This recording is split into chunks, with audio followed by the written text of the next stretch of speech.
Hello दोस्तों, हिंदी कहानियों के हमारे चैनल देवाशीष हिंदी कहानियाँ में आपका स्वागत है। आज की कहानी है काया का घमंड। अमित एक अच्छी कदकाठी का आकर्षक नवयुवक था। उसका रंग भी गोरा था और नैन नक्श भी बहुत अच्छे थे।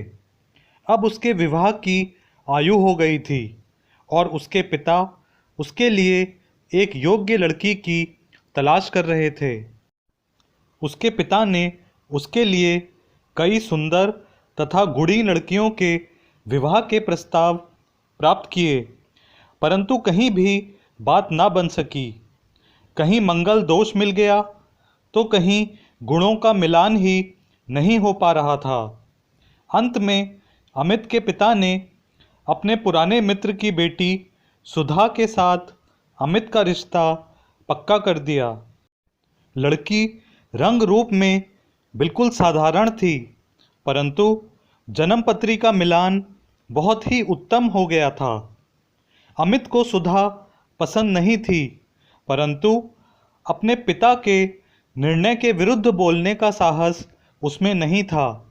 वो एक लंबी तथा अत्यंत खूबसूरत लड़की से विवाह करना चाहता था, परंतु अब सुधा ही उसकी जीवन साथी बनने वाली थी।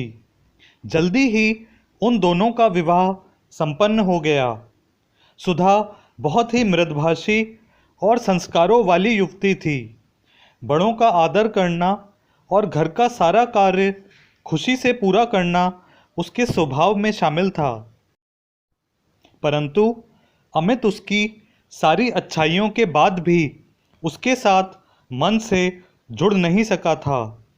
अमित के दोस्त भी ये कहकर आग में घी डालने का कार्य करते थे कि अमित के सामने सुधा का व्यक्तित्व बहुत ही साधारण है।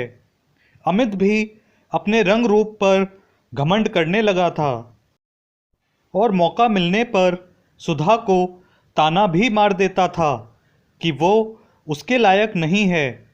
सुधा को उसकी बात सुनकर कष्ट तो होता था, परंतु वो चुप रहकर अपने सभी दायित्व पूरे करती रहती थी। अमित के माता पिता भी उससे बहुत प्रसन्न रहते थे। इसी तरह वक्त बीत रहा था। एक दिन अमित अपने दोस्तों के साथ बाइक पर घूमने गया था। उसने हेलमेट भी नहीं लगाया था और तेज़ रफ्तार में गाड़ी चला रहा था। तभी रास्ते में एक गड्ढे के कारण अमित की बाइक फिसल गई और गिर गई। अमित ने बचने की बहुत कोशिश की, परंतु उसका सर ज़मीन से टकरा गया। हाथ और पैर में चोटें आई थीं, परंतु कोई गंभीर चोट नहीं लगी थी। मरहम पट्टी करवाने के बाद अमित घर लौट आया।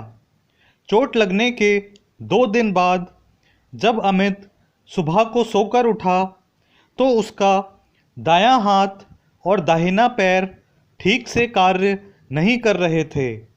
जब डॉक्टर को दिखाया गया तो डॉक्टर ने जांच करके बताया कि अमित के दिमाग में गहरी चोट लगी है।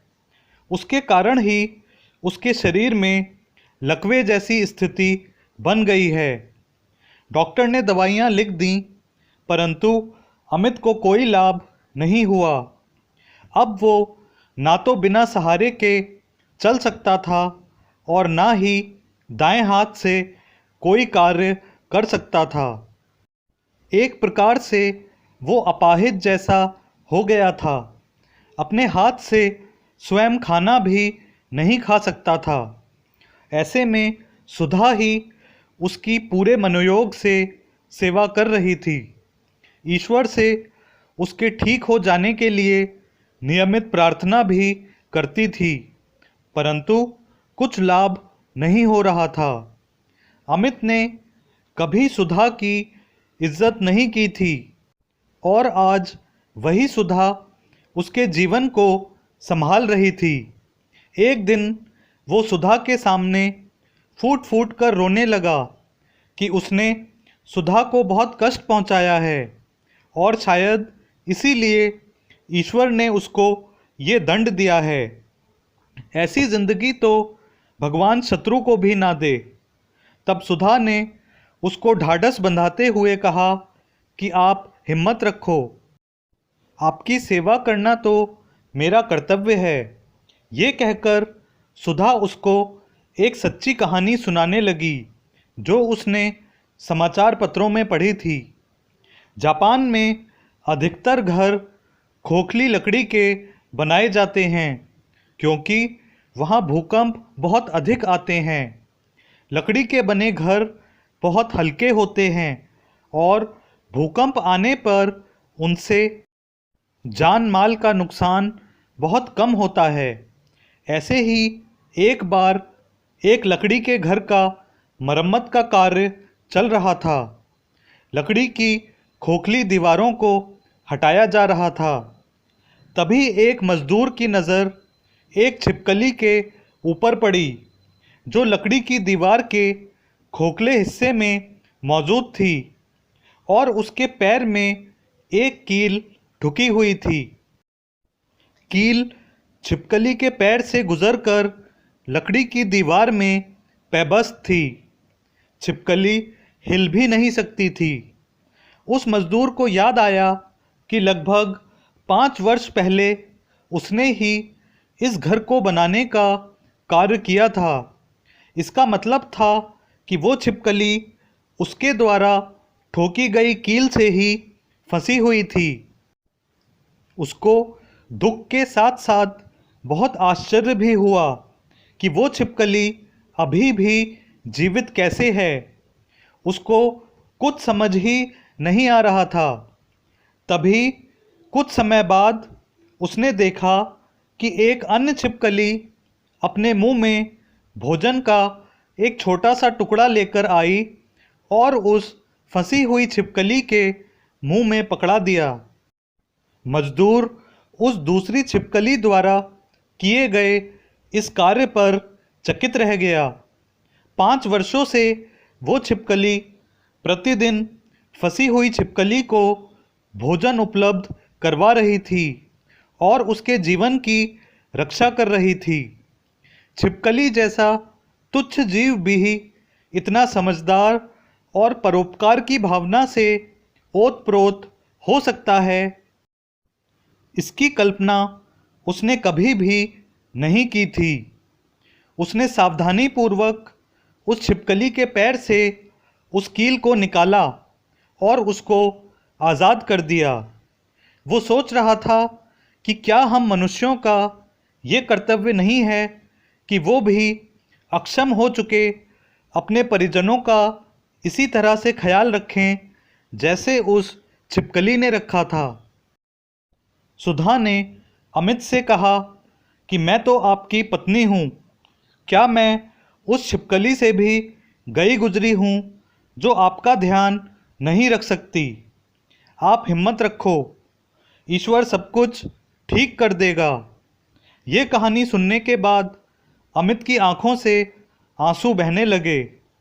उसने सुधा जैसी पत्नी देने के लिए मन ही मन ईश्वर को धन्यवाद दिया।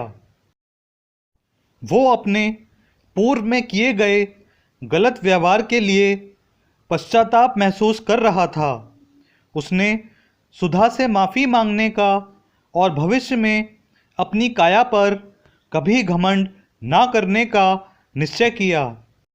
डॉक्टर की नियमित दवाइयों तथा सुधा की अपार सेवा के कारण कुछ महीनों में ही अमित की हालत में पहले की अपेक्षा बहुत सुधार हो गया और वो अपने कार्य स्वयं करने में सक्षम हो गया।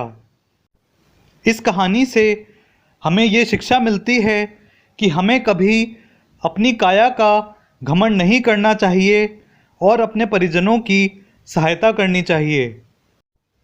अगर आपको ये कहानी पसंद आई हो तो कहानी को लाइक करें तथा नीचे दिए गए लाल बटन को दबाकर चैनल को सब्सक्राइब करें तथा बेल आइकन भी दबा दें और ऑल नोटिफिकेशन सेलेक्ट कर लें ताकि हमारी आने वाली कहानियों की सूचना आप तक पहुंच सके।